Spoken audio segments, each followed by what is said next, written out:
கடமா அதாங்க கணவாய் மீனை முட்டையோட சமைச்சு சாப்பிட்றத போன வீடியோவில் நான் போட்டிருந்தேன். அதை பார்த்துட்டு நிறைய பேர் எப்படி அதை முட்டையோட க்ளீன் பண்ணணும்னு கேட்டிருந்தீங்க. அவங்களுக்கான வீடியோ தான் இது. அதோட குடல் பகுதியை எப்படி சுத்தம் பண்ணணுன்றது தெரியணுன்றதுக்காக தான் நான் கடமான நீள்வாக்கில் வெட்டி வச்சுருக்கேன் பாருங்கள். இதுதான் கடமானோட மை பகுதி. தன்னை பாதுகாக்கிறதுக்காக ஒரு விதமான மையை கக்கும். இந்த மை கணவாய் மீன் கக்கும்போது தண்ணி கலங்கலாக மாறிடும். அந்த கேப்பில் அது தப்பிச்சு போயிடும். அதுக்கான பை தான் இது. இந்த பையை இப்போ நான் எடுத்து தண்ணியில் போட்டு காட்டுறேன் பாருங்கள் எப்படி ஆகுதுன்ட்டு.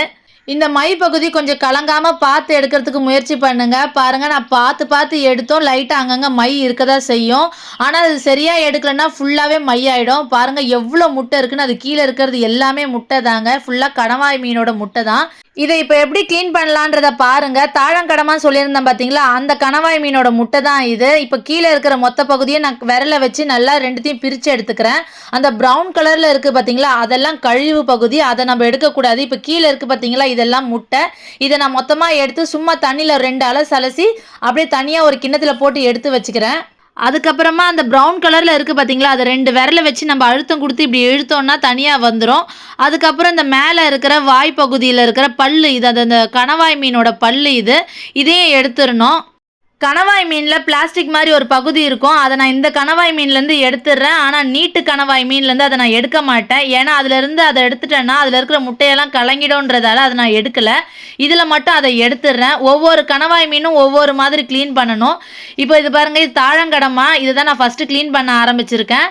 இப்போ இதோட தோலெல்லாம் எடுத்துடணும், அவ்வளோதான். மற்றபடி வேறு எதுவுமே எடுக்க தேவை கிடையாது, முடிஞ்சிருச்சு. இது நீட்டு கடமா. இப்போ இதை க்ளீன் பண்ணலாம் பாருங்கள்.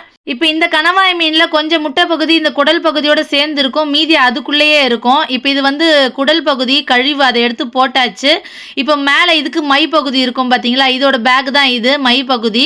இதில் சின்னதாக தான் இருக்கும் பாருங்கள். அதை தனியாக எடுத்துடுறேன். கீழே இருக்கிற அந்த முட்டையை நான் தனியாக எடுத்து காட்டுறேன் பாருங்கள். இப்போ இதுலேயும் போன கணவாய் மீனில் எடுத்த மாதிரி அந்த ப்ரௌன் கலரில் இருக்கிற கழிவை எடுத்து கீழே போட்டுற வேண்டியதான். பாருங்கள், மீதி உள்ளே இருக்கிறதெல்லாம் கணவாய் மீனோட முட்டை தான். அதை எடுக்க மாட்டேன், அதை அப்படியே தான் விட்டுருவேன். மற்றபடி அதே கணவாய் மீனில் இருக்கிற மாதிரி இதுலேயும் பல்லு எடுத்துடணும். அதே மாதிரி இந்த டென்டக்கல் சொல்லுவாங்கள்ல, இந்த கால் பகுதி இருக்குல்ல, அதில் கொஞ்சம் ரவுண்டாக ஹார்டாக இருந்தால் மட்டும் எடுங்க. ரொம்ப குட்டி குட்டி கணவாய் மீனாக இருந்தால் அதை எடுக்கணும்னு அவசியம் கிடையாது. இப்போ அதே மாதிரி இதுலேயும் தோலை மட்டும் எடுத்துடுறேன் பாருங்கள். இது உள்ளே இருக்கிறதெல்லாம் முட்டை. இது இதோட முட்டையெல்லாம் நம்ம தனியாக எடுத்து வச்சுட்டோம், தாளங்கடமானோடதை. இதோ எடுத்து வச்சுருக்கேன் பாருங்கள். இப்போ இது நான் முழுசாக தான் போட்டு சமைச்சிருக்கேன். நீங்கள் வீடியோ பார்த்துருப்பீங்க. இது குட்டி குட்டியாக வெட்டியிருந்தேன் பாருங்கள். அதுக்குள்ளே இருக்கிற முட்டை எவ்வளோ அழகாக பிரிஞ்சு வருதுன்ட்டு. அவ்வளோ டேஸ்ட்டு, அவ்வளோ சூப்பராக இருந்ததுங்க. முக்கியமான விஷயம், கடமை ஓரளவுக்கு ஃப்ரெஷ்ஷாக இருந்தால் மட்டும் இந்த மாதிரி முட்டையை சமைச்சு சாப்பிடுங்க. இல்லைனா வேண்டாம். எல்லாரும் கேட்டதார இந்த வீடியோ பண்ணியிருக்கேன். எப்படி இருக்குன்னு சொல்லுங்கள்.